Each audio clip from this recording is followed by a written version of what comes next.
It's 6 o'clock, and you're watching News Channel 10 for Central Texas. This is News Channel 10 at 6 with Lloyd Immel, Vicki Buffinlino, Rusty Garrett in the Weather Center, and John Morris on sports.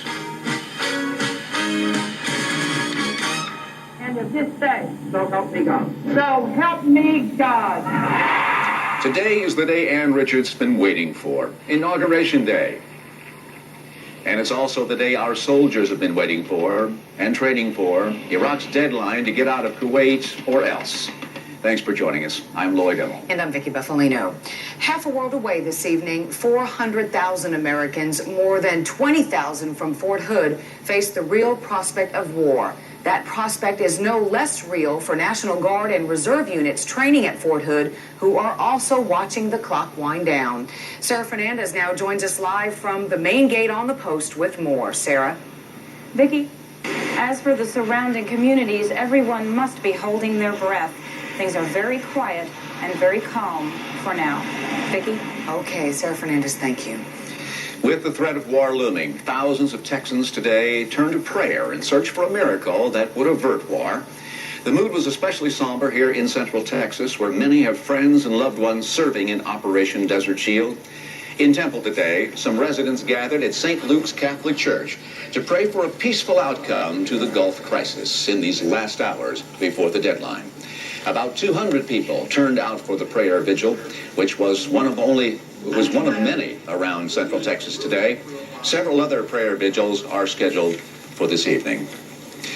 Not all of the vigils for peace, however, have been peaceful.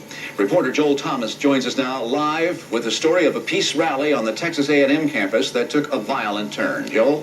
In other news, life goes on here in Texas. The state now has its 45th governor this evening, and the party is just getting underway in Austin after a day full of activities. Reporter Melissa Miller is in Austin following the activities, and she joins us now live. Melissa, it's been a full day, has it not? It's really been a full day, very busy with festivities here around the inauguration. Okay, Melissa, we'll look for you at 10. Thanks. And when we come back, we'll talk live with Texas Senator Phil Gramm, who's in the Capitol before tonight's deadline. And we'll find out how a war might affect Central Texas school children when we come back. High school students are watching events with special interest. Many of them are almost old enough to register for the draft. Janet Gregg talked with some of them this afternoon and is standing by now in our Temple newsroom with this report. Janet? Okay, Janet, thanks. Should war begin during school hours, students in Copper's Cove schools will be informed. District officials decided that high school students will be told as soon as possible, while middle and elementary school students won't be told until they're ready to go home. In all classes, teachers will break the news to students on a class-by-class basis. Parents will be allowed to remove their children from school early, but are urged to allow them to continue to come to school in the days following.